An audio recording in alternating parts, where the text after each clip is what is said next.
This episode of Capes and Lunatics is brought to you by Tweaked Audio. Get awesome headphones, go to tweakedaudio.com and use the coupon code Southgate to get 30% off, free shipping, and a lifetime warranty. Or you can get there through the link on our website, southgatemediagroup.com.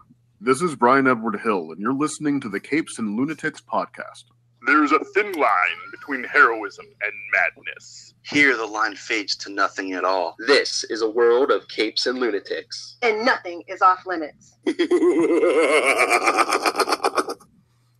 Hello, welcome. Beware, the world makes no sense. Charlie's all in on DC Comics. Lilith was up just about on time. Nothing makes sense. But stay tuned. We have fun in store, and at the end, we'll let you know about what we're doing next week's special. Something different. All right, everyone, strap yourselves in. Capes and Lunatics starts right now.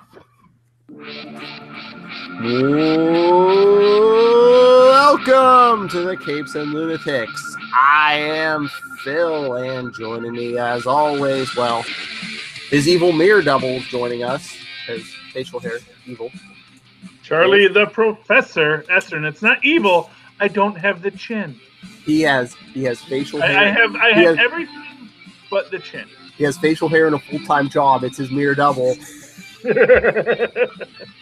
With benefits. Ooh. I can tell us that. Everybody's getting flu shots, man. And she who has always been evil. Hey y'all, it's Lilith Hellfire, Mistress of Mayhem. It's so true. I can't even get mad about it.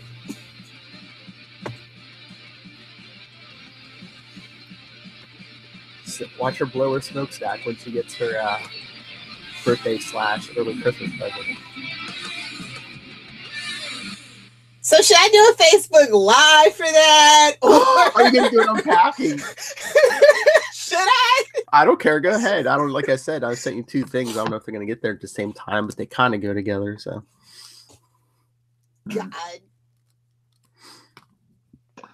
Anyway, so anything happened in the world of movies? No, Charlie's like, I don't care about Lilith's birthday. Let's get it. Here you go. I know. Well, we can talk about Lilith's birthday, you know. No, let's Lilith, I'm happy old birthday. and I don't matter. It's fine. Let's move Oh, on. shut up. You're still like the youngest one on here. Shut up. Still old as It's dirt. 1 year closer to death and our final reward. Yes! Thank you for the reminder. Don't be so cheerful. Yes. Fine. You know. I will greet death like an old friend. Hashtag, yes, that was a Harry Potter reference. Since nobody else reads Harry Potter on this podcast.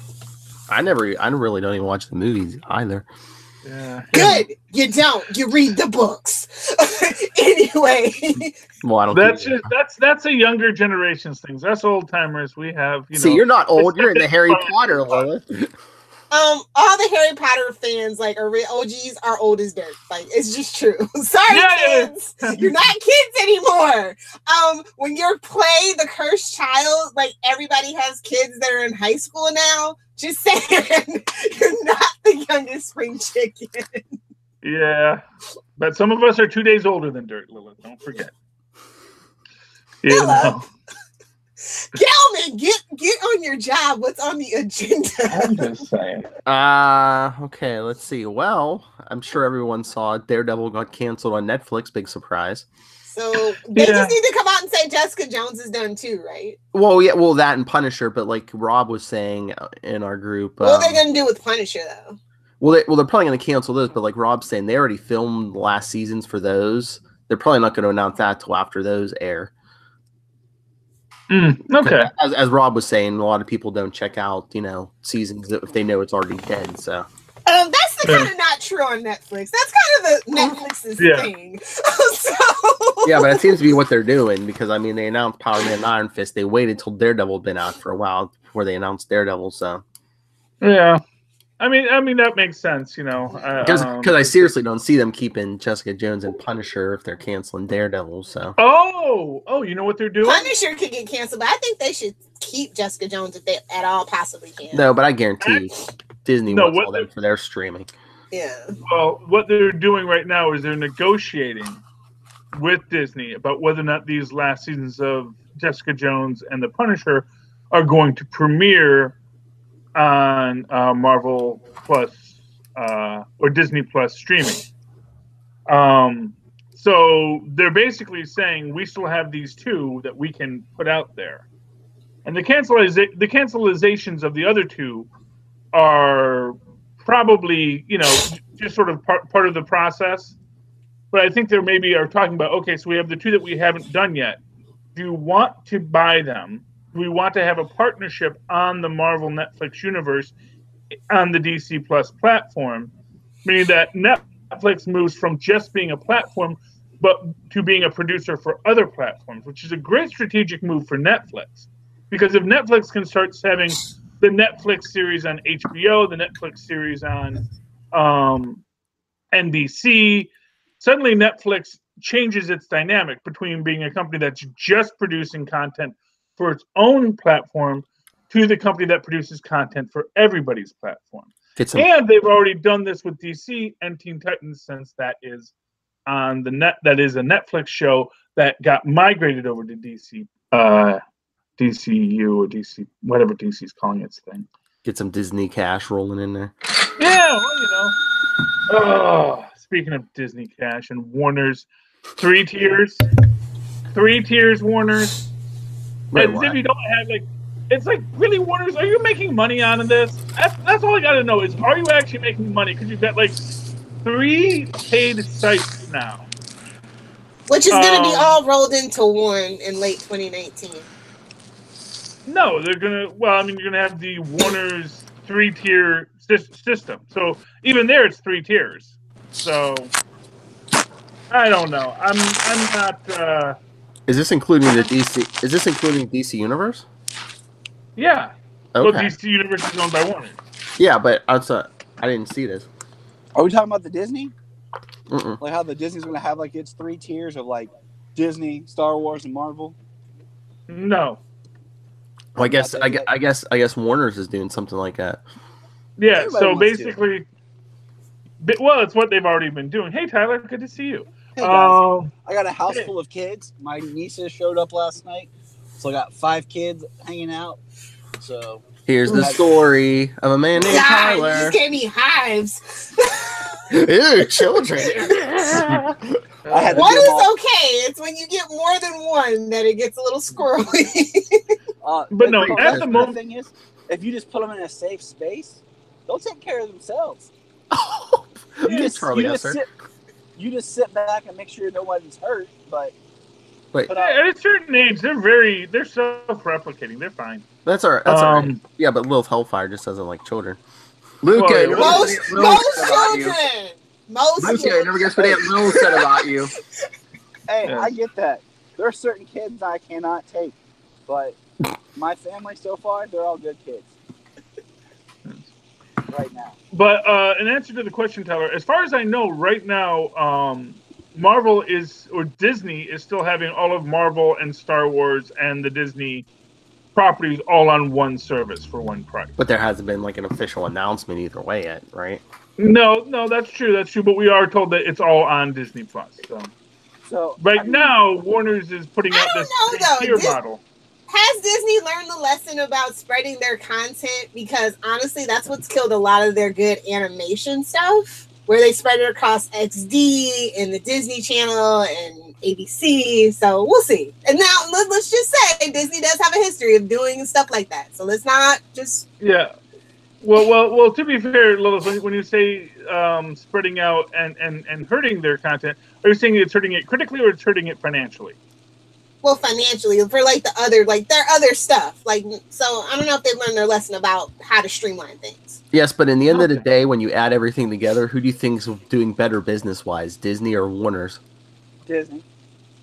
Well, I don't know. Warner's might be doing. Yeah, Warner's owns a lot of other stuff just outside of DC. Let's not get carried away. Exactly. Let's not get carried away with our mouse overlord. Okay, let's not start praising them just yet. Well, okay. I mean, let's just calm down. I mean, it's probably a difference of hairs or whatever, but I mean, it's just. I mean, I don't think either one's hurting for Cat. Yeah, no, and but in this landscape of streaming, where everybody's like, "Oh, this is just the new cable wars," you have to stand out and you have to offer more. Is my whole point of that.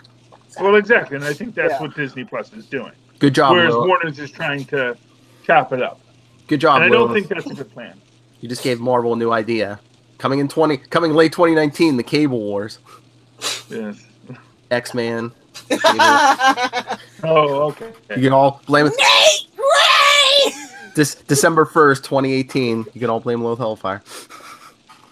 And what about our Wade's World podcast? Yes, that's the new Wade's World drought. Thank you. There you go. Nice. I heard you guys complaining about it, so I figured, well, why don't I just do one? Oh, I listen to Wade's World a lot. I'm happy to know, Lilith, that you will not be a court jester in hell. My fishnets are too tight. Yes. She's the queen of hell, damn it.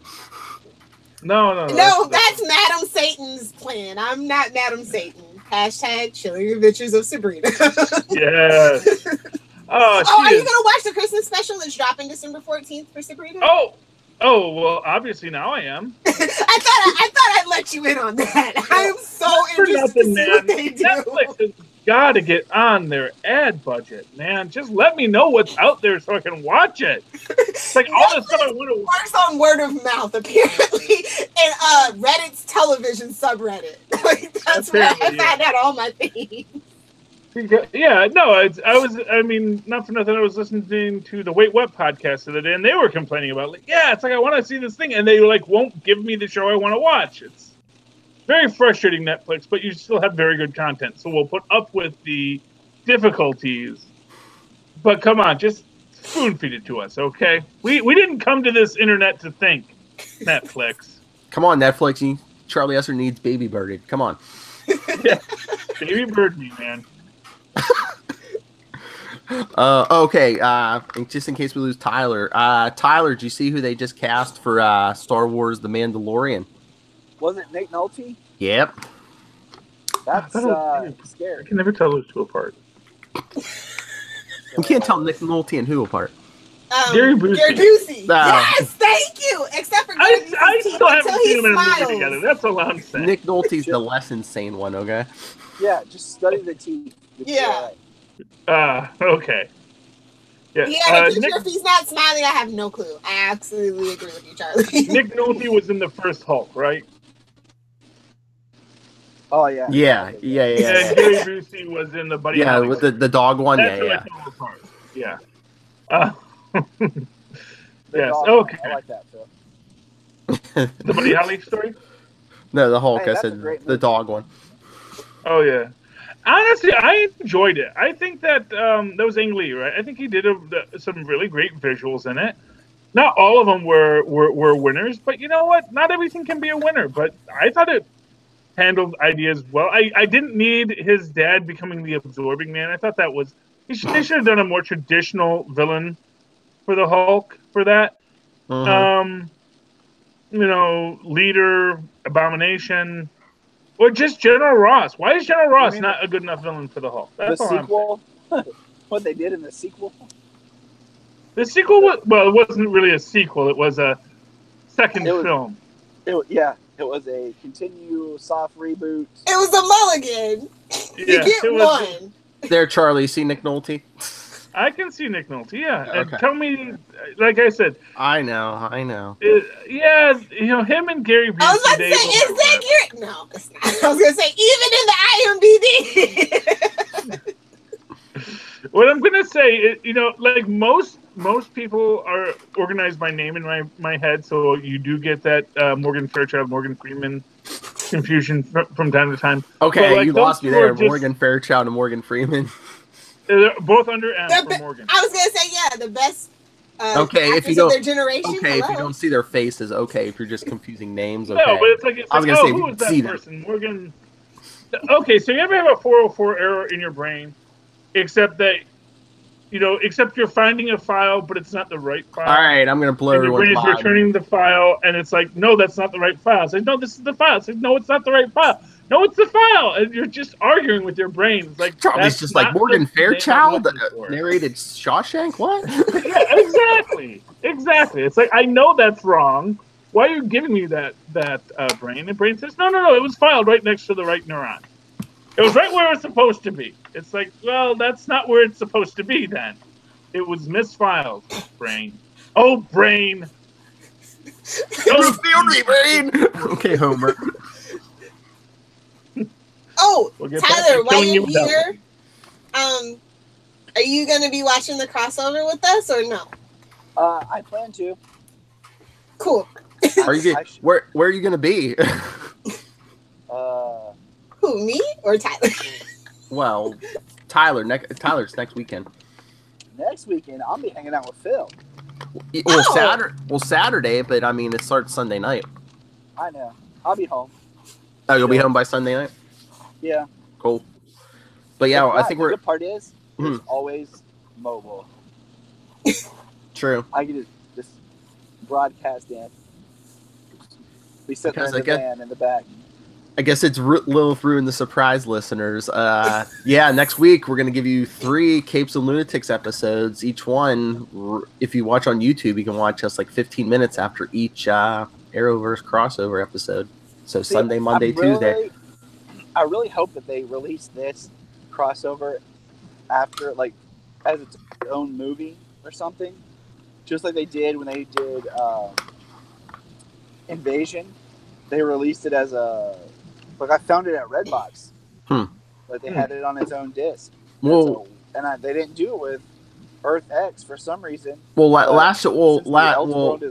Earth X, they did it on the like the Blu-rays and stuff. Like, you can watch it as like one big episode. Yeah, but I mean... Or no, wait. No, not No, they made you buy each one individually this time around to get the crossover across the DVDs. Not Earth X, on Invasion they did, but yeah. Earth X, it's on like I think every set, so you can just watch it back to back. You know, you just hit play and it'll play them all in order. What?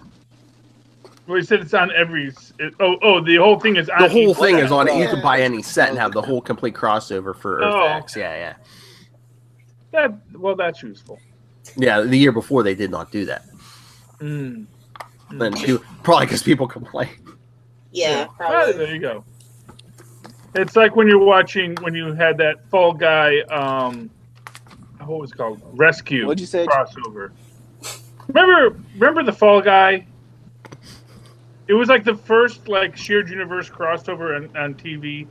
You had the Fall Guy show up. Well, technically that's not true. Well, no, because Green Hornet was a backdoor pilot. But they had Rescue, which was Lou Ferrigno's show after the Hulk, where he was a paramedic. I believe it was called Rescue. And they like have to rescue the guys from Fall Guy. So you had the story start in Fall Guy. I just want to watch it and finish in one Rescue. setting. The Elseworlds movie. And does anybody else Green Arrow costume? What? What about the Green Arrow costume? Doesn't Grant look kind of funny wearing the Green Arrow costume? What nobody's talking about is Steven's chin is not built for the Flash suit. It is freaking me out. Did they sew him? Did they sew him into that Flash suit? They did. I'm surprised. It'd been kind of neat. Put him in the old Flash suit. Just That's what I was thinking. John Wesley Shipp. JWS's, yeah. Yeah. Like so, but like, how does that? Your poor Charlie. Well, no, 'cause I can understand how like Green Arrow, how Oliver Queen might become the Flash. It makes perfect sense. How does they're just soul swapped, basically. Don't ask me how, but I think how does he become Green Arrow? How does the Flash become Green Arrow? Didn't I see? I I think I saw an even more far-fetched explanation where, like, in that universe, Oliver Queen looks like Grant Gustin and Barry Allen looks like Stephen Amell. So I'm just like, okay. I thought it was a soul swap. No. Yeah. Well, it is, but it's Freaky Friday. You can't do that. That's still supposed to be Oliver Queen, but these two come from the Earth One, and they're just like everyone thinks we're the other person. I think it's Earth One is not Earth One because Oliver is with Felicity. That is my headcanon until somebody proves me wrong. Yeah, watch. They'll find an Earth and they'll be like, wait, this is Prime Earth. I told you. I think it's just an excuse for Stephen Amell to kiss every woman in the Arrowverse. Oh, yeah. I thought that was with his wife in the crossover.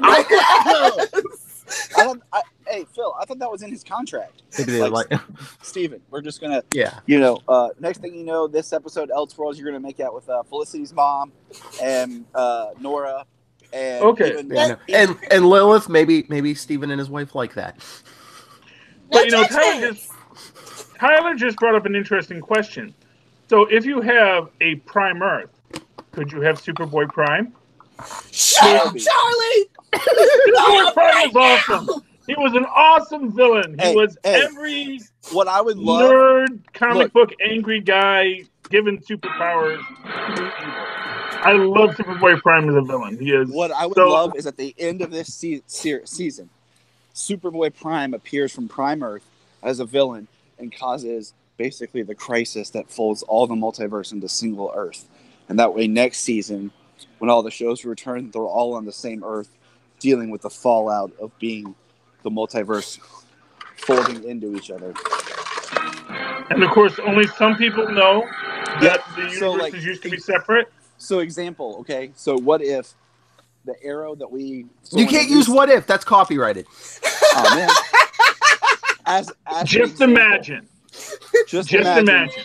It would be, like, for example, the arrow of Earth 1 with the Flash of Earth 2. And then you have, like, it wouldn't all match up completely. Or you would have somebody, say, like Cisco, who has memories of every other life he's lived. Yeah, but would you get? I mean, I would be all for that, but would you completely confuse like casual fans? You have to cancel Legends, which they might be on the way to doing. Well, I mean, so we can get there. It's one of those things, kind of like, do you do it like you did Flashpoint, where it only lasts a couple of episodes? And if there's and if there's people who only watch like one show or two shows, are they going to be mad if they're like, "Well, I don't watch Arrow. Why are you dropping Arrow in the Flash and a version of Arrow in the Flash?" Or you just do it subtly. But they already exist in one universe, Phil. Yeah, but I mean, but some people might only Arrow as you have Arrow and Flash just now. But some people might only watch Flash, and they're like, I don't give a crap about Arrow. I don't want to watch it. All people who watch Flash should not watch Arrow, as the ratings reflect. But I mean, like, you make it subtly, kind of like they did with, Flashpoint and stuff, like how all of a sudden Baby Sarah's Baby John, and nobody knows. Like, I'm not saying that's a good example. I'm just saying you do it subtly. So that, like, you don't have to have these massive crossovers if you just all of a sudden... I still can't... I mean, Diggle ever forgives Barry. I still can't believe it. He wanted a boy anyway. That's why it's okay. One universe that isn't already one universe. Okay? It's only the Supergirl universe that is a separate universe. I know. And hey, why not pull Black Lightning in? Because... so far, we're 2 episodes in, and I'm not digging where it's going. But officially, we don't know what universe Black Lightning's in. They can always say, "Oh no, there's that." If anything, it'll probably be Earth 38. I would say it's on Earth 38 or like 39 because we've seen Superman emblems and stuff. Yep, exactly. We have the picture of Jefferson Pierce wearing a Superman shirt, and we have what do you call it? We have the Supergirl comic reference. Yeah. That was made. Maybe that's Earth Prime, bro. Dude, that would be awesome. not for nothing, Tyler. Right now, I'm looking at a picture of you in a Superman shirt. I don't think you're on Earth 38. Superman in front of Superman. That's how, Superman Inception. That's how meta my life is. Like, listen to this real quick. So, my wife took an old Superman pillowcase I have because my pillow busted. And she basically made me a Superman pillow, but then she still puts a pillowcase on it. So last night I took a pillowcase of the same pillowcase my pillow's on, put that on. Tell me that's not meta. I'll tell you what's metal, not metal. I mean, Tyler destroys his pillow, probably pleasing his wife. Then he's like, "Woman, you fixed the pillow." Philip, that's your one per episode. Yeah, I'm not down with that, fellow. Well, I didn't do it. Tyler did. Anyway, back on track, Galman. Wait a second. Yeah. I like this idea. So if Black Lightning is like Earth Prime, could they give like all the series like a fresh restart if they merged everything in the Black Lightning's universe? It could. That's what I'm saying. There you go. It could be like you could treat it as a soft reboot to kind of fix things or just straighten stuff out.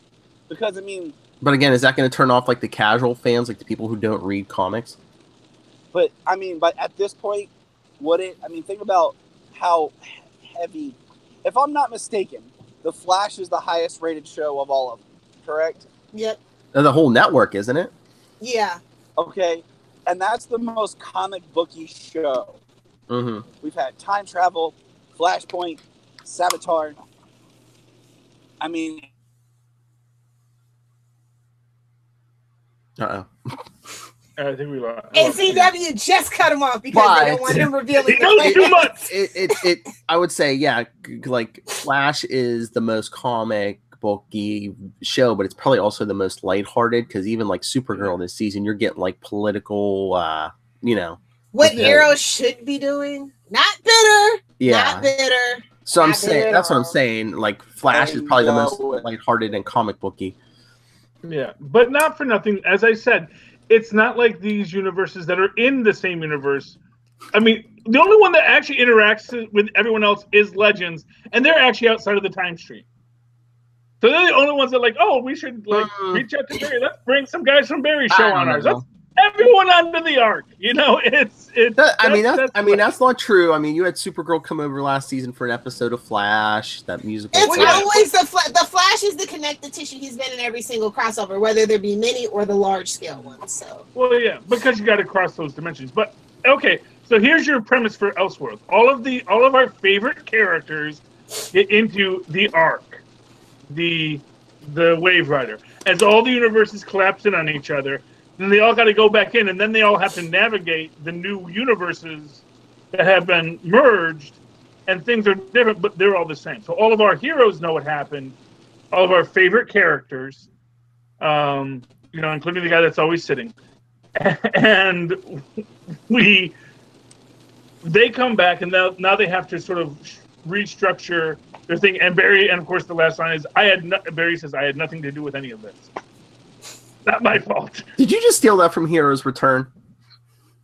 Remember when Heroes were reborn, they had to fix that whole thing. So yes, is Thor going to jump out of the Wave Rider after Doctor Doom? Maybe. It wouldn't hurt. No promises. Anyway, Philip, what else is on the agenda? Oh well. Lilith, did you see they renewed Preacher for season 4? Kill it with fire at this point. I'm sorry. If you like Preacher, the TV show, it's fine. But AMC, just do something else. Our friends in Alaska like it. Hey, are you okay? Yeah. Sounds like you're on fire. He's raining. Yeah. It's raining. I know. It's That's what it sounds like you're on fire.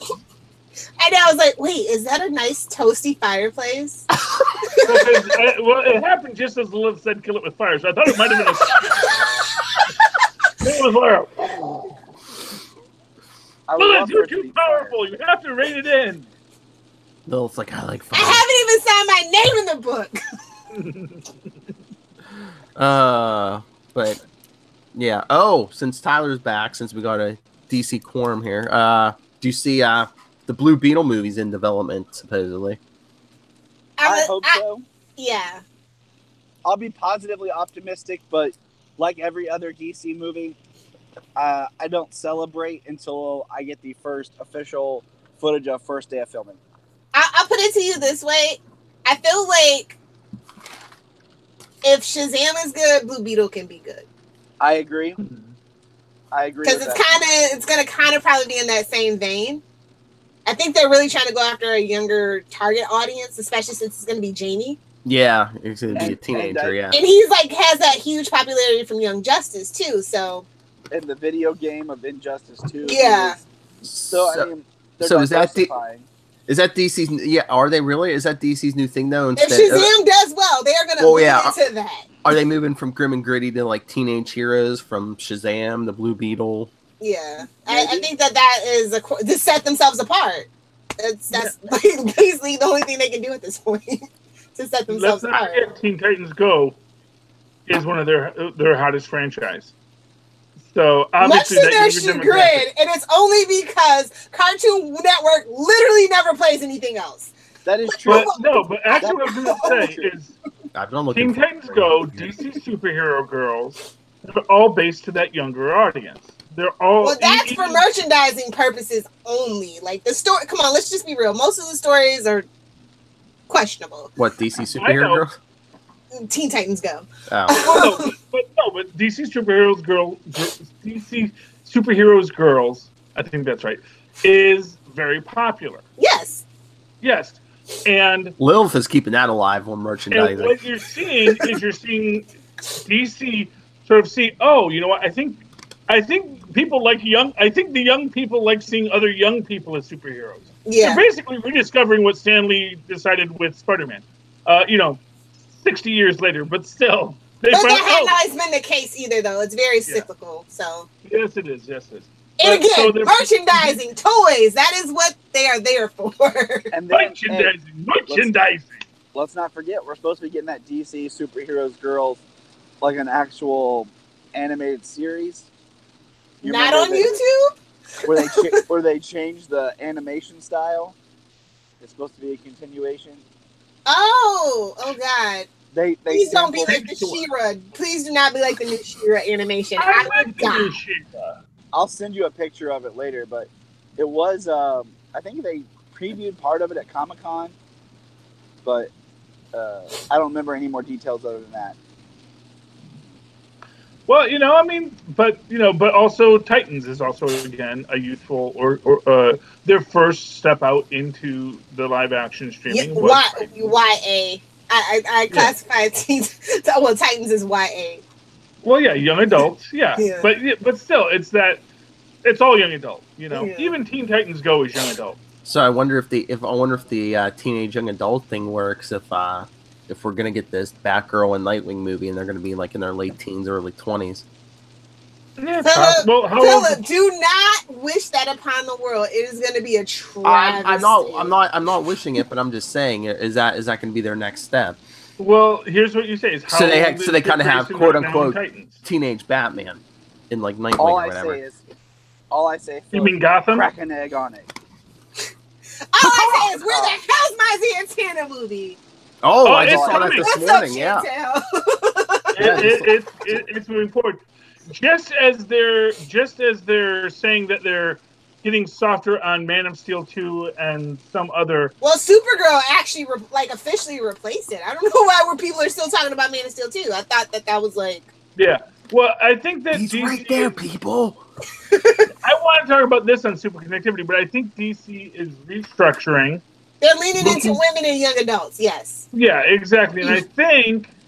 Well, I'll talk about that on Super Connectivity, but I think that they're going to go a Justice League Dark route. So, but that's my theory.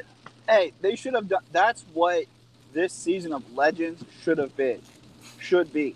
It should have been more Justice League Dark to mix it up. To be fair, Swamp Thing's about to get his own show. So. Swamp Thing. Yeah, Swamp Thing couldn't be seen slumming with the Legends. So, and Matt Ryan should appear on Swamp Thing's show. That's what he will say. He's going to be the character that appears on everything. Gotham, you messed up. Hey, they still have 12 episodes. They can superimpose him, a la Smallville finale. Still bitter. That's what ages up Bruce Wayne. Constantine shows up the last episode, be like, "Oh, this won't do." And then, of course, you're assuming he's not in there. I think Matt Ryan's smarter than going to Gotham. He's like, I'll stay away from that. No, all you need is just that one scene in the bar, Oh, drinking with Penguin, yes. Like an X-Men First Class. They were like, "I'm gonna need your help. F off." Exactly. Oh yeah, I'll just say, just as long as it's better than the Hal Jordan cameo in Arrow. Oh, his jacket, you mean? Bruh, dude, still bitter. Why are we harping on everything I'm still bitter about? Philip, find me a subject I can be happy about. That might take me a couple days. Hey, I just dropped that picture in the group chat. The new DC Supergirls, yeah. Yeah. I mean, if it sells, it sells. Yeah. I've been watching Teen Titans Go to the movies like every other day now because my kids love it. And I find it extremely hilarious, which is odd, and mainly just because of all the meta references it is. Well, yeah. Not for nothing, Deadpool has shown us that people love meta. It is. We've gotten to a point where it's no longer about creating new content. It's about referencing content and being Although self-aware. you have to be really careful about meta. Isn't that called Which, as a Supernatural fan, Tyler, we all know too well. You have to be very careful about how you do your meta. Otherwise, you will piss off the fans. Well, I was gonna say, didn't Family Guy basically pave the way for that? So that's all Family Guy is cutaway reference. To paraphrase Mr. Robert Downey Jr., never go full meta. Yes. Yeah. To be honest, and of course, yes, that was that is certainly a popular culture touchstone of the resurgence, but obviously other people have been being meta before that. All the way back to Shakespeare, the first meta guy. Yeah. Shakespeare was very meta because he was always having. Now, he was a shade thrower, is what Shakespeare was. Okay, he threw shade. That is not meta. That is shade throwing and tea sipping. Okay. all meta gags are the throwing of shade because you don't break the fourth wall to say, "Hey, look how good this story is." You say, "Really now?" Just because you lampshade it doesn't make it okay. Say it with me, writer's room, for the people in the back. Oh. Anywho, so TV this week. Did anybody watch Flash this week? Oh, yeah. I did. What did you think? Weather Wizard has a daughter. Yeah. That was interesting. I am so proud. Like me and Luca were watching it in the beginning of the episode. Flash gets struck by lightning. His heart stops for a while, and then they show that Weather Wizard has a daughter. Luca just out of nowhere, he's like, "I bet you she hit him with lightning." I'm like, "Yeah, dude." Yeah. So wait, did he have a daughter after he became Weather Wizard? No, no, she got hit in the latest Black Dark Matter Storm. Yeah, it just happened to get the same powers. Can I just say, someone should be really looking at the fact that these Black Matter Storms don't seem to be random. And there may be something controlling these things. Well, and maybe we should investigate that. Yeah, it's called Plot Force. Flash now follows the Legends route where every season it's like, oh, we messed up at the end of last season. Now we have to fix it. Okay, no, you get the beam in the sky and a dark matter incident. Like, that is what the Flash is. Beam in the sky in May, and then the following October, dark matter. And Lilith, did you see the previews for next week? Yes.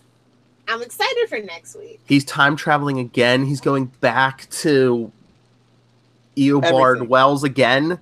That never blows up in his face. He's going to see Zoom. The original Eobard? He's time. Yeah, him and Nora are time traveling. And teach your daughter that it's okay to the timeline. Okay? And teach her it's okay. No consent needed. And keep going back to villains to get advice. Eobard Wells in the wheelchair. Zoom from season 2. I'm excited. It's directed by Kavanaugh. Yeah. Mm-hmm. So I'm excited for that part. I'm excited. We're gonna see Kavanaugh as anyone but Sherlock Wells. Oh my god, I hate Sherlock Wells.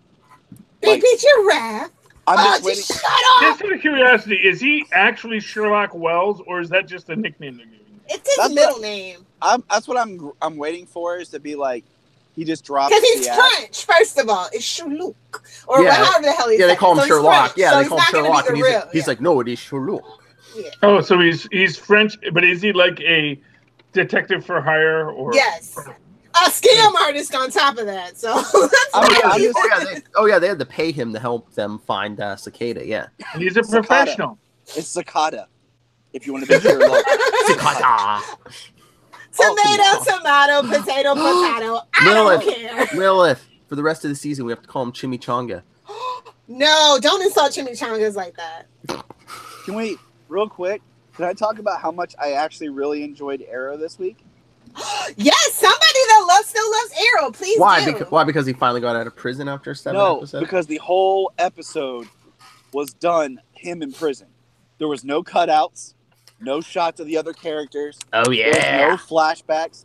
The whole episode was from his point of view, in prison, dealing with everything to get out. We didn't see John or Felicity till the final shots of the episode. And then John just disappears like he's the Vanisher. Thank you. Oh, thank you. I saw that. I saw that. Go get the car, Black Driver. He gets out of prison. Yeah. Felicity and Diggle are standing there waiting for him.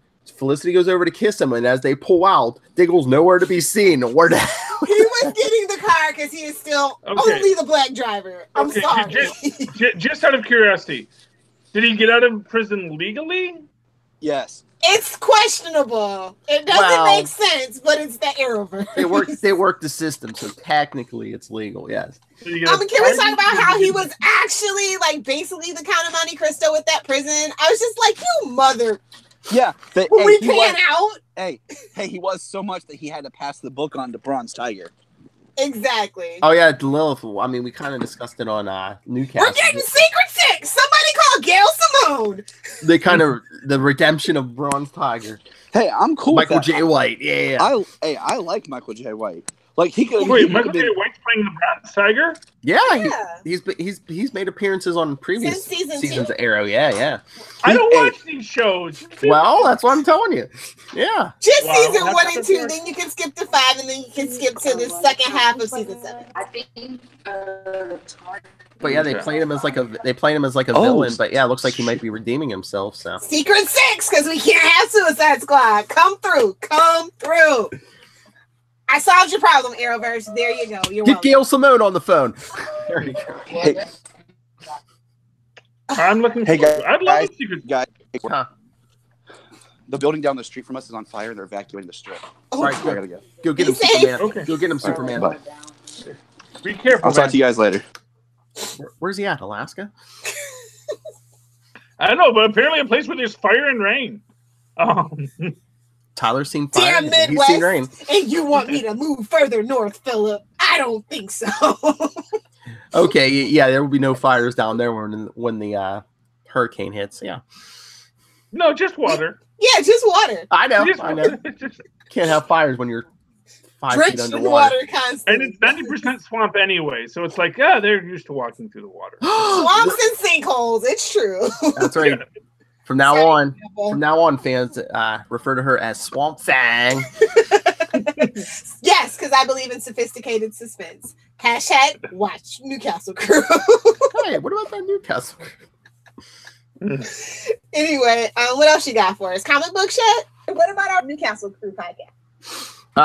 Yeah, if you want to do. Let's just be real. It's the Matt Ryan podcast at this point. Next thing you know, we're going to be watching old episodes of freaking Criminal Minds. Okay, so this might be DC, a very DC heavy reviews because Charlie Esser got more DC books than Marvel this week. Everyone, Oh yes, if you can believe that. It was kind of light on the Marvel side, so I understand. Well, I mean, quality anyway. How dare you? Not for nothing, I didn't get there till Thursday. A lot of Marvel books that I would normally have bought were sold out. So but I did get my one Marvel book. You got 2, I thought. Oh well, no, my 2 Marvel. Yeah, my other one was Fantastic Four. Or do you want to say that for super connectivity? Well, I can talk about all this. I don't think we have a lot of crossover between these 2 audiences. I think that you have. You know what? You can stay on Enough Said then. Get out of here.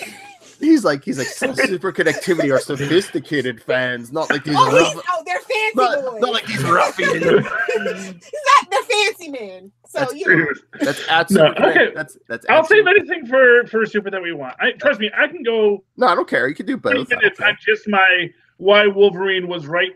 Was it's actually believable that Wolverine killed Lobo in the amalgam crossover DC versus that makes perfect sense, which we'll get to in super connectivity. I'm not a fancy man, but I can. You know me, I can go 20 minutes on that, so that's not a problem. Having content for super connectivity is never the problem, because once Joel says, "Hey, did you see this?" and then I'll talk for 30 minutes. Listeners of Capes and Lunatics, Charlie Esser is basically saying you're basic. And it's okay to be basic. Can we stop fighting the whole thing that it's not okay to be basic? Because that is like an attack on womanhood. What I'm actually saying is that I think of Capes and Lunatics as a far more news-driven show, whereas Super Connectivity is an opinion show. And so there are people that like both facts and opinions. But you know, but there are people that are only going to want the facts or only going to want the opinion. So it's not a problem if I do double duty in this show. So what he's saying is facts or feelings. Exactly. Super Connectivity is really a conspiracy podcast. It is the oh dang it, what's that guy's name? Not Chuck. David Walker on the phone. Oh, don't you dare say that name. I know who you're thinking of. That's for comic books. It's the Conspiracy Comic Book Podcast. Wait, it's about whose how name? things fit together. Yes, at least that's what I always envisioned. It's about fantasy. You know, Bendis. I don't hate That's why we have to get you to be like, Bendis. But you know why I don't hate the man as much as you do? Because I don't read the stuff that doesn't make me happy. Because he's gone from. I don't read Superman anymore unless somebody sends it to me. I can get Charlie Esser fired up on Bendis. Tony Stark's parents go. And even that, he's mad about it. You know what? At this point, it's like it's done. It's like it'll be retconned away sooner or later. It's a terrible tragedy, but we don't dwell on it. All right, acknowledge it, and we never forget. But we don't sit in sorrow for it. We look for the joy in other things. All right, let's get the comics. But no, Lilith. But no, that was awful that he made it. Tony Stark. Yeah, I know. I didn't get you. But, and actually, it's not that he made him. No, but it said it was. But he's not mad at him beforehand. It's not. You know what? Right there. You know what? That is the point. It's not Bendis. It's hype machine around Bendis. That someone is deciding to hype. Bendis is doing this big thing. Bendis. And you know what? He becomes this punchline to his own, because he's just writing the stories he wants to write. Bendis. And he's like, wouldn't it be great if we did this story and like Tony Stark's mom's a rock star and his dad's a Hydra agent? Wouldn't that be a cool story? And that's how he pitched it. And then some guy in marketing over at Marvel said, hey, you know what? Let's make a whole event of this thing. And they said, who is Tony Stark's father? And I don't think it's Bendis saying, who is Tony Stark's father? He's just saying, oh, I have an idea of who Tony Stark's father might be. And writes a story. And then the hype machine, because they're paying for this guy, just like DC is paying for this guy, says, Bendis is taking over Superman. Bendis. And that just makes the fans go, Bendis! And like I said, his original stuff is good, like the Pearl and the other book that he has. Let him do that. Why does he have to have Superman? But the thing is that really way too high hopes. Everybody. Thank you, Mars. But the point is that everybody plays with these heroes. And nobody gets freaked about it unless someone says this is an event. But it's not the writer who makes it an event. It's the marketing department who makes it. In Bendis' case, I absolutely believe he was like, you better make this an event. Ooh. Well, look, I don't know. In the words of Thanos, snap. I don't know the man personally. Okay, I don't know the man personally. He may have been like, no, man, they offered me a lot of money. Look, I'm going to be honest. I creep on his social media. I kind of get a sense of who the guy is. I'm just saying that's what I've. Okay. Well, we'll take your word for it. But even still, you can be the creepiest guy in the world. No, I'm not saying he's a creep. I'm just saying Lilith is the creeper. Lilith is the creeper. Yeah, I'm the creeper. I will creep on. No, but what I'm saying is you can be. I'm a bombastic fellow. And certainly, I may come off as the kind of guy who's going to say, I want you to make a big media event out of my big thing. No, because if we go back to last week, you just want credit where credit is due, and that's fine. Yes, but the fact of the matter is that Charlie's saying my big thing. I'm big all over, Phil.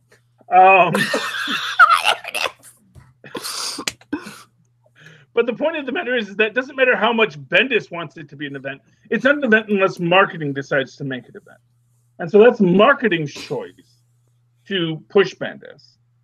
And then have fans. Because here's the thing. You can't change a character without annoying fans. There's literally nothing you can do. You can't go back to the old stuff. You can't make new stuff. You can't do anything without having someone go, "Oh, that's not what I wanted." Unless you're Ghost Spider, which everybody loves. Everybody loves Spider-Gwen. That is true. I've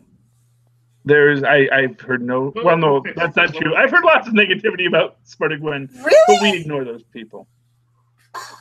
Lilith, you're gonna tell me you're unaware of any negativity about a female Spider-Man in the internet? Then why are they doing a sequel to Into the Spider-Verse that's like all like Ghost Spider and all female Spider-Women? And specifically focusing on one like they're doing for my.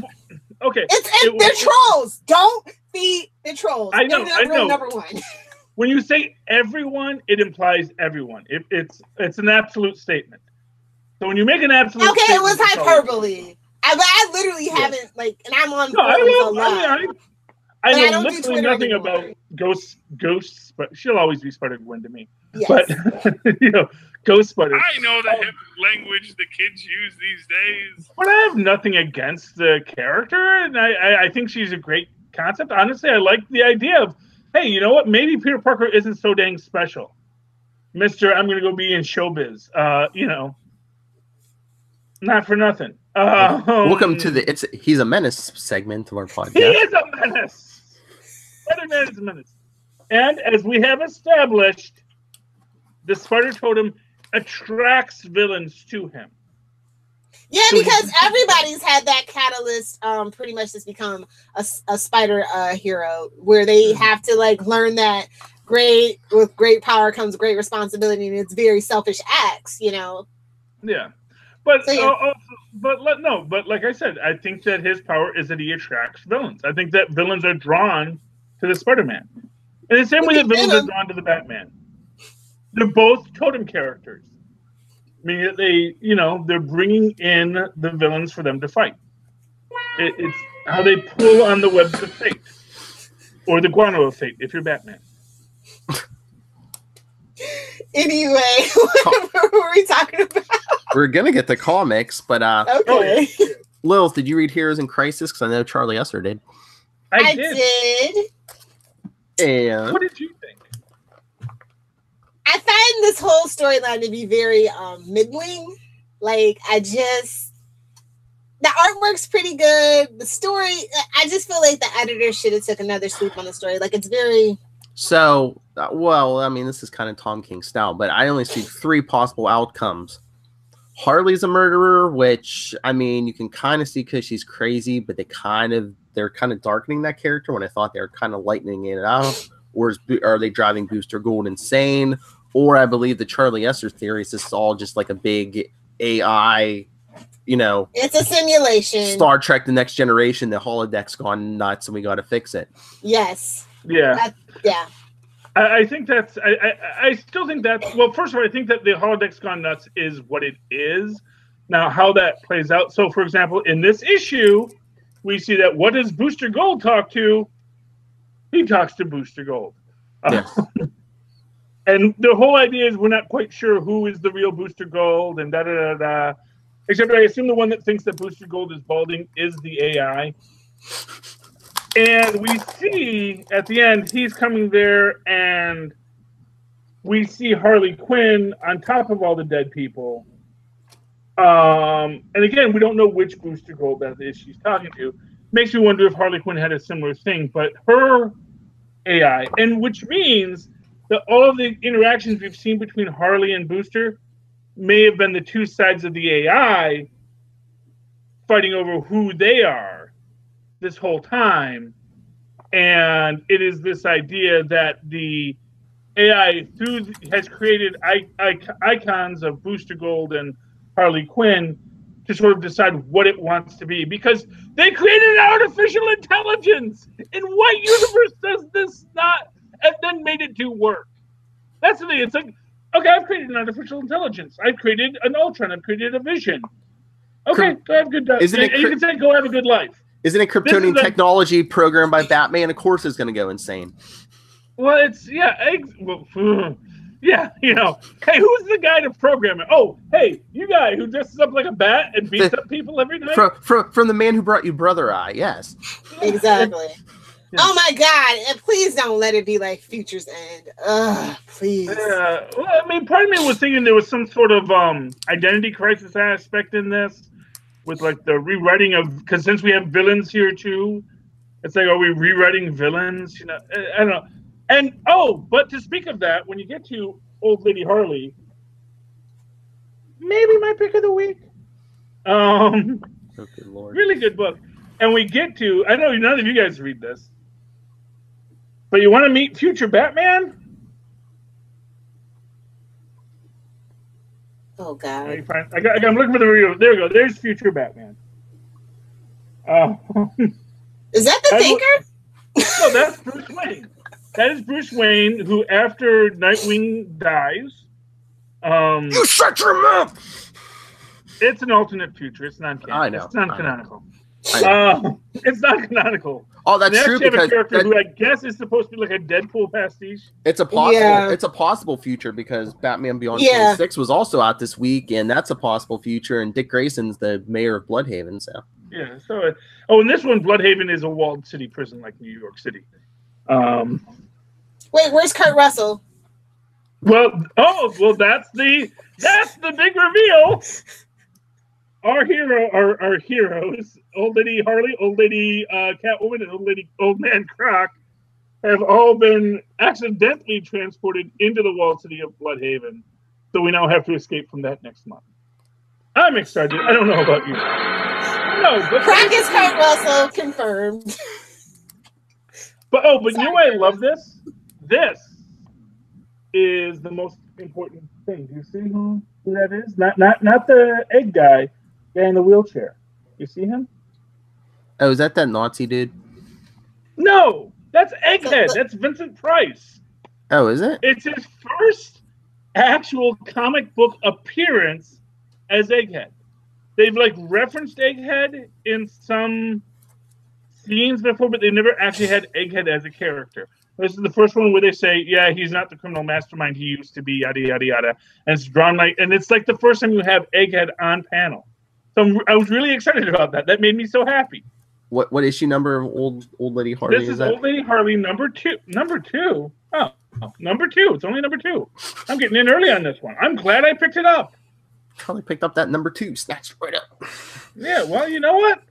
That might make the pull list next month. I don't know yet. But like I said, it's got a lot of humor and a lot of meta qualities, but it's sort of like it's the dystopian future of the DC universe told through the gimlet, not the gimlet eye, the jaundiced eye of well, I guess gimlet might work too, of an aging Harley Quinn.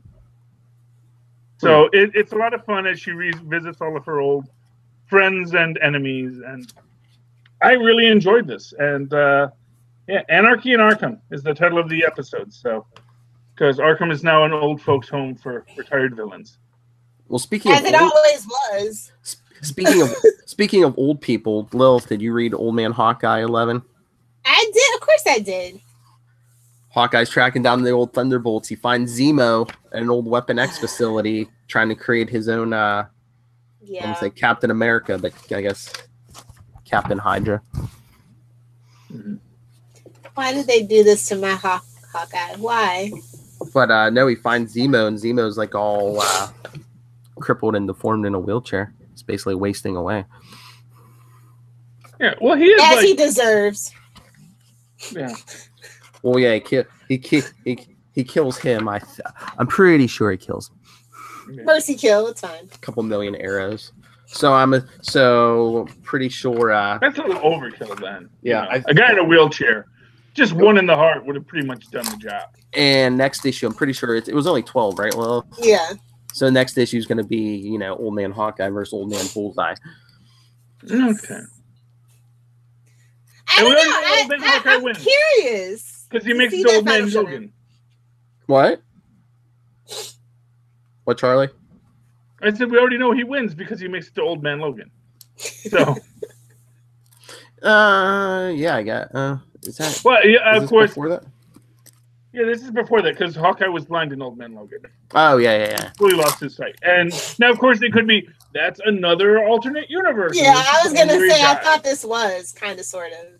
Yeah, because who knows? Because guess what else came out this week? Dead Man Logan #1 of 12. Okay, is he dead or is he just old? Well, what's the story now? Well, he's dying. Because he's always dying. Well, he's been using this.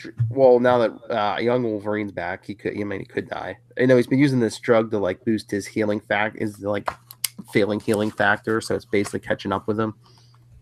So he's basically taking mutant growth hormone. So basically, it's like the beginning of Old Man Logan when he came to this universe. It's like he's like, oh, I'm dying, but I gotta take out. I want to take again. He's back to Mysterio. Got to take out Mysterio because he's the one who made me kill everyone in my timeline. So isn't Mysterio already dead? Isn't that like the idea that he's like in hell right now, or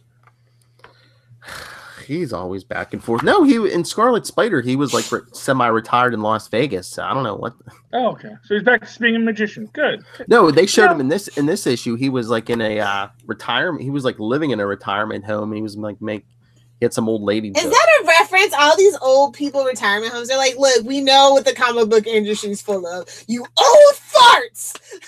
Oh, I thought it was like a reference, like we should retire all these older characters. Well, what they're saying, and again, going back to Egghead, it's the recognition of the complexity of the histories of comics, and that if they are going to survive, we have to understand that some characters may have to be forgotten for a while. Yes, please. For a while. Superman, looking at you.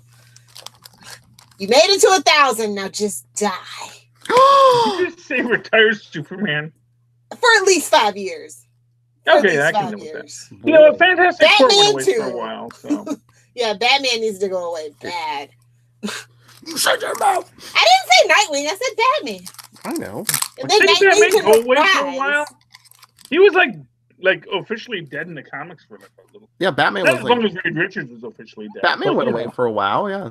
Not long enough. Not long enough. I said 5 years, okay? I mean, let's be brave and do what the Flash did. Let's just make it 30 years. I'm over it. Nobody has new things for Batman. I'm over it. Speaking of deaths that don't stick, or what? But no, speaking of deaths, go ahead. I said, was Barry Allen dead for 30 years in the comics? It wasn't 30 years in the comics, but I mean, he was. It was quite a while. From mid 80s to what, like 2010 or something, Lilith? 2009, 2010. Okay, so that's about 30 years. Okay. Yeah. Well, there you go. Well, speaking of that, Wally West better not be dead in Heroes in Crisis. You know he is. They love to kill Wally now. Like that's their thing. But they just brought him back. They just brought him back like 2 years ago. Why are they? But this isn't continuity, so who cares? Is it continuity? Oh, it's not. It's continuity? not. No. Oh, I thought it was. Okay. I thought they went to what's his name's funeral. They had a funeral for Roy Harper and Green Arrow. Yeah. Oh. So how's it not continuity? Damn it! This makes no sense. Then that's what I'm telling you. Roy Harper was the only one to actually die. And these were all just AI creations of the AI trying to work itself out. Which is, again, just dumb. But I don't think people understand how AI is actually like built and how it works. And I get so annoyed. Like, it's the gamma radiation of the 21st century, Lilith. I mean, genetic engineering and AI, it's like, it's radiation! Ooh. The AI has been genetically engineered, and now it's unstoppable. Anyway, like I'm just. Oh, I do want to tell you guys.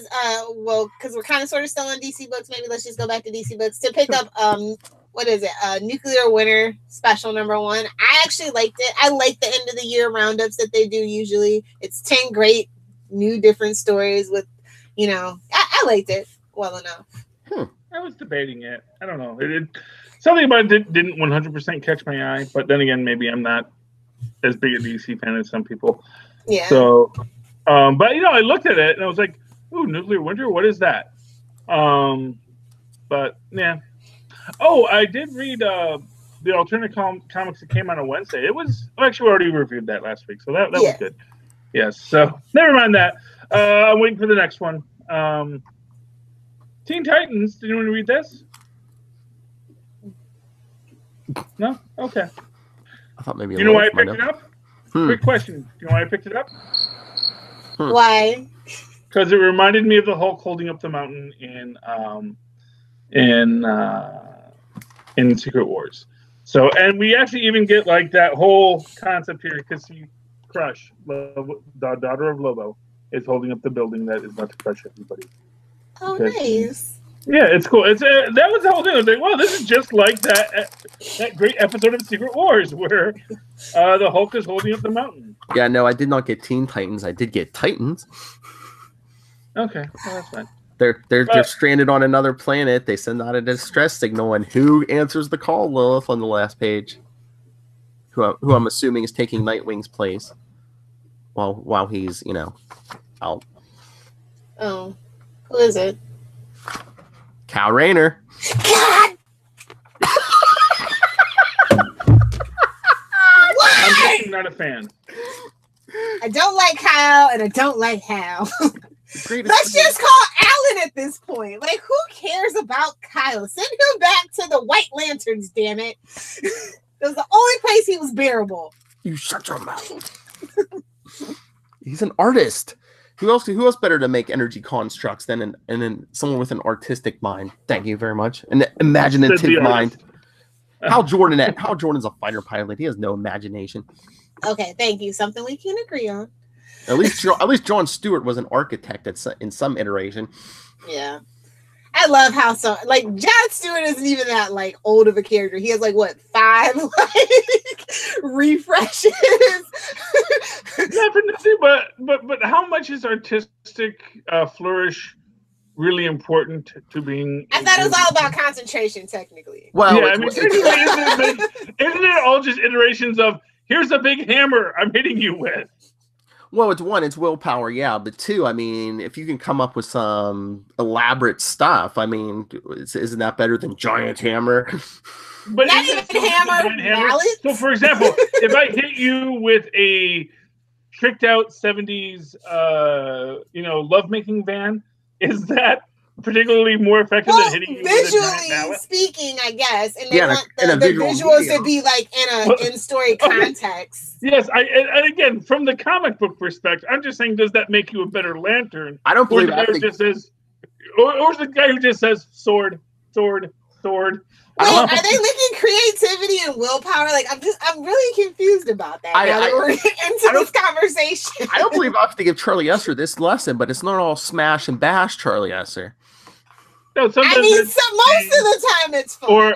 Let's just be honest. Not change, just here's an energy force field that holds you. It's does it have to look like something, or is it? Because here's the thing: it can look like whatever you want. It's still just an energy construct. It is no stronger nor softer, just because it looks like a whoopee cushion. I just remember I think it was Green Lantern Rebirth when they brought back Hal Jordan, Lilith, back then John Stewart was still an architect, and Hal was thinking, he's how everyone uses their ring different. He's in John Stewart, he's you could see every moving part in his construct, that's his architect's mind, his designer's mind. Yeah, but what is the purpose of that? Does that actually make it in any way better? It didn't go anywhere. Just let's be real, the emotional spectrum of the lanterns. We still only focus on Sinestro and the Green Lantern. So whatever. Moving on to something that's actually good. Y'all need to pick up Aquaman Drowned Earth Special #1. I did read that. Yes. Oh my God! Yes. That wasn't bad. This was really good. And that's setting up the status quo because Aquaman's getting a new creative team, right? Yeah. And I can see this if what I heard was true with their projections for Aquaman, we might be getting an Aquaman too. I was don't get ahead of yourself, but I can actually see this as some material for the sequel if we do actually go that route. It has a very Dark Knight Rises vibe to it, which we know they're still obsessed with in the DCEU. So I can see this. But I mean, that ending, I'll try not to spoil too much, but it's just is it just a excuse to separate him from Atlantis and Mira. Yeah. Yeah. And the League. Well, basically, I actually Mira's taking his place in the League. Yeah. Yeah, I actually like him away from the League. I feel like he never gets the respect that he deserves in the League. Mm-hmm. Just saying. So I'm interested to explore this a little bit. Okay. The only thing I know about the Drowned Earth series is that there was a reference to it in last week's Justice League Dark about everybody being turned into fish people. So yeah, basically alien ocean gods basically drown the earth, and this water turns everybody it touches into these alien fish creatures. Yeah,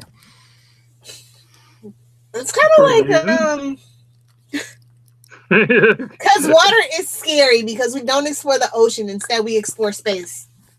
So space brings water at us to attack us? I mean, it's huge. Maybe we should have been out in space the whole time to find out these water gods that are going to be throwing water at us. The ocean is huge, but it's still finite. Space is, well, for all you know. I know. For all you know, there could be a hollow hole at the end of the Antarctica. What do we know? But that would still be finite, Lilith, because it has a dimensional portal that puts you out in space, it's still going to be a limited area. It's not bigger on the inside than it is on the outside. I think it might be. Don't tell Reddit. Don't tell Reddit that, Charlie. Anyway. Yeah, that was my weekly fun of poking at Reddit. So anyway. I get on Reddit a lot. That's fine. I don't go there. I don't know what it does. Reddit is just like any other internet space. If you find your subreddits and don't wander out too far, you're fine. Yeah, but I don't know. It seems like it's effort, and I don't like effort. That's the thing. I don't like to do things. Hopefully your new employer doesn't watch this. You want me to do. And I don't know if I want to do that. No, he means when he gets home after that 9 to 5 grind. After he gets home, he wants his woman to fetch his beer and his dinner, and not to have to think until 6 a.m. in the morning. I can get my own beer and dinner. Thank you very much. That's why I had. Oh, you know what? Yeah. Give me a beer, all of a sudden, it's like, that's not a bad idea. Yeah, but you can train dogs to do the same thing, so it's fine. Well, it's fine. Really? Yeah. Can your dog bring you a beer?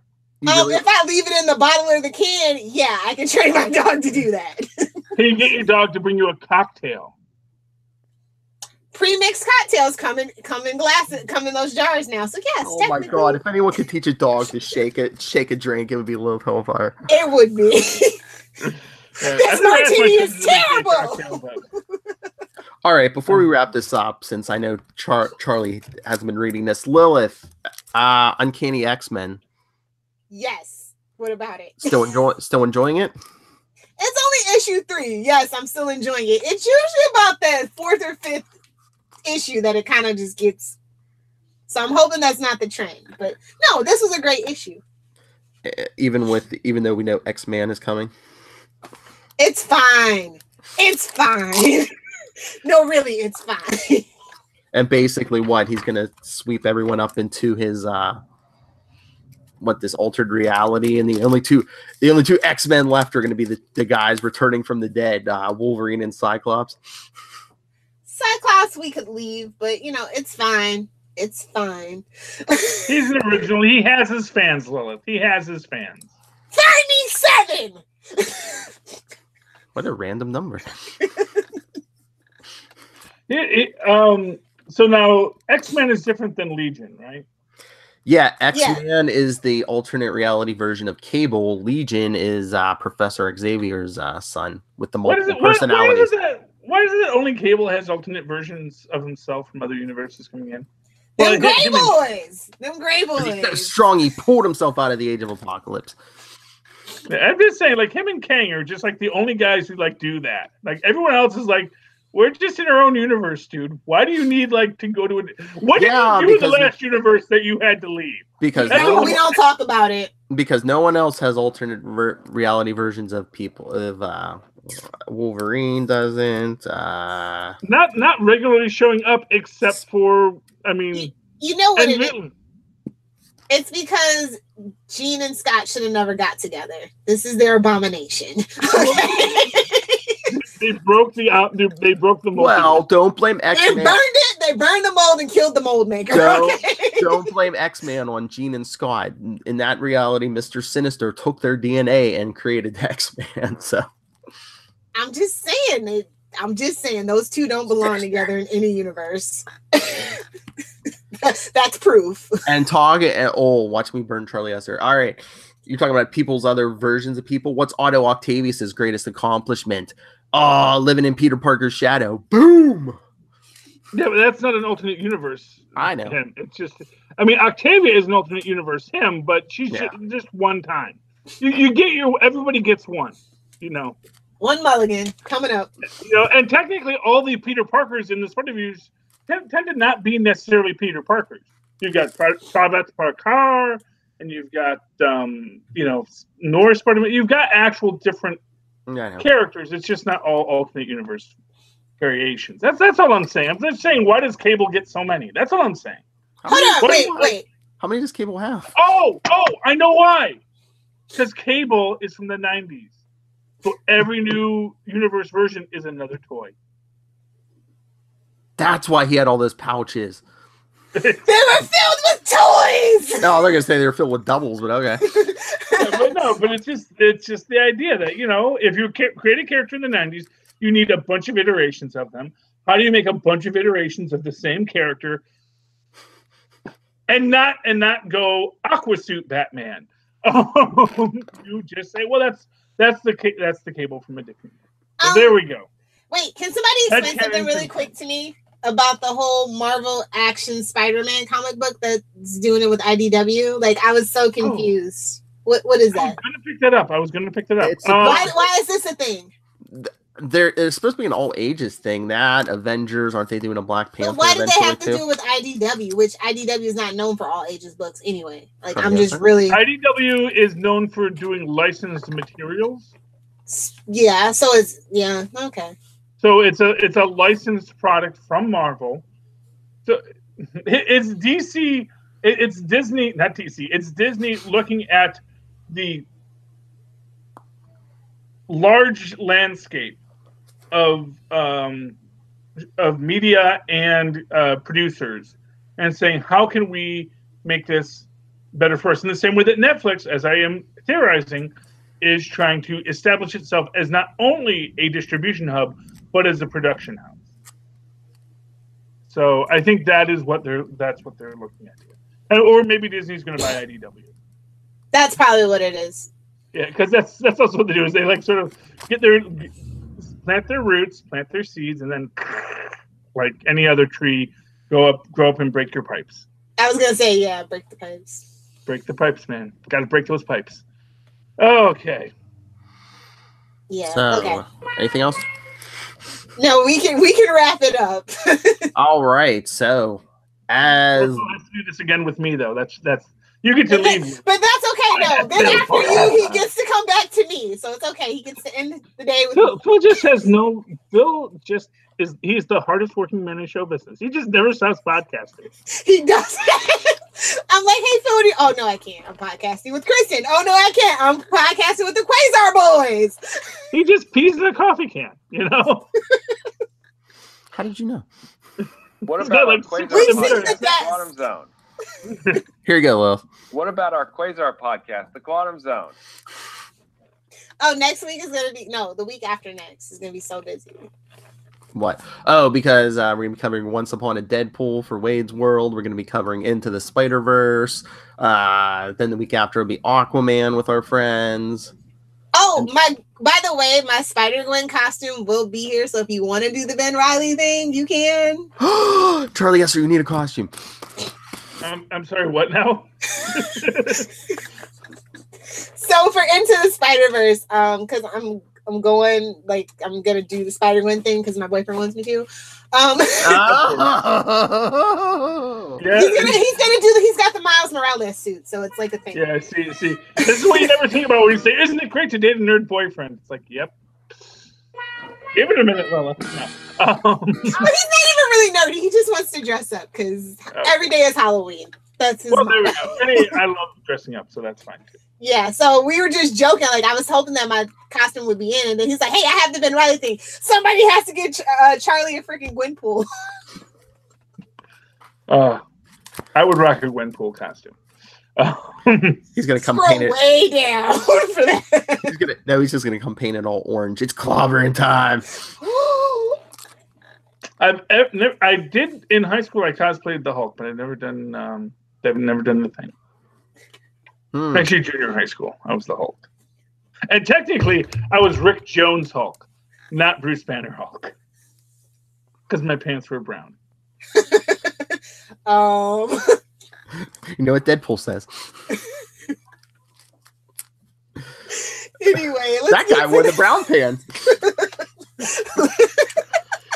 Let's get to the shameless plugs, damn it, Phil.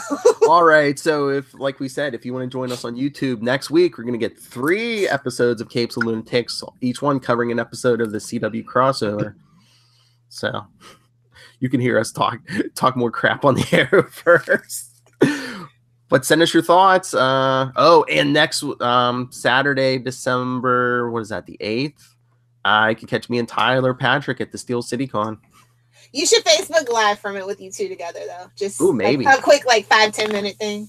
Okay. Super Bros! And you could Facebook Live when you unbox my present and go, son of a Phil. Yeah, I'm totally gonna do that. Okay. See if you can get Brent Spider to sing "The Lady Is a Tramp" with you. YouTube hits, yes. Yes. All right. And step 1, Phil, learn "The Lady Is a Tramp." Wait. Brett Spiner singing. Gates McFadden is there too. Maybe she can dance. Isn't she a dancer? Dr. Crusher. I have no idea if she did. I thought she was. I thought I read somewhere or she was. Well, who isn't everyone dances. Charlie Esser dances. I don't know if she's like a professional dancer, and maybe she was a professional dancer, but now I think about her more for her dramatic work. Anyway, email us capesandlunatics@gmail.com, facebook.com/capesandlunatics, @capeslunatics on Twitter, Capes and Lunatics on Instagram, and the voicemail 614-382-2737. That's 614-38-CAPES. And Lilith Hellfire. If you nerds want to fight me on Twitter, you can find me at Lilith Hellfire. If you want to join me on Instagram, at Lilith Hellfire86. And if you want to talk Smallville and Superman, at Save Me Podcast on Facebook, Twitter, Pinterest, and or Instagram. Fight me, nerd. And Charlie Esser, the man in the brown pants. Where can people get a hold of you? And what about our super connectivity podcast? Oh, I screwed it up. Coming up next. Coming up next, yes. If you'd like to write to me in an old-fashioned email way the way our moms once did, do so at superconnectivityblog@gmail.com. That's superconnectivityblog, all one word, @gmail.com. Of course, follow me on the Twitter. I tweet Agents of S.H.I.E.L.D. coming back. Awesome, coming back. Cloak and Dagger. Sure, why not? At Charlie Esser, that's CHARLIE. ESSBR. Look for the 2 E's in the middle. Sounds like a plan. Have a good night. Oh, wrong button. Oh, no! Damn it! Quality! I got it. Eventually. Bing. All right. Sorry. All right. Let's get this part. It worked, though. It worked. It worked greatly. Get us out of here, folks, so we can do this all again in 5 minutes. Yes. All right. Yeah. Coffee can. If you're on YouTube, I'm going to take a 5-minute break to go pee. Anyway, yeah, join us in a few minutes for Super Connectivity or on the podcast later in the week. Charlie Esser and I will talk more comics. I wonder which one. Anyway. Fantastic Four. Yeah. That was a good one. Spider-Man Deadpool. Maybe I'll tell him what happened in Marvel Toon 1. But this week for Capes and Lunatics, that's it. Like I said, join us next week for 3 episodes. But for now, we have been the Capes. Ampersand. The Lunatics. Nice. So remember, Charlie, I said 3 nights for the crossover, Sunday, Monday, and Tuesday. So okay, I should be good. Okay. Well, that's next Sunday. Okay. I was gonna say I think I would have to remind you, but I don't know. You always have to remind me, Phil. I know, but We should hold ourselves responsible.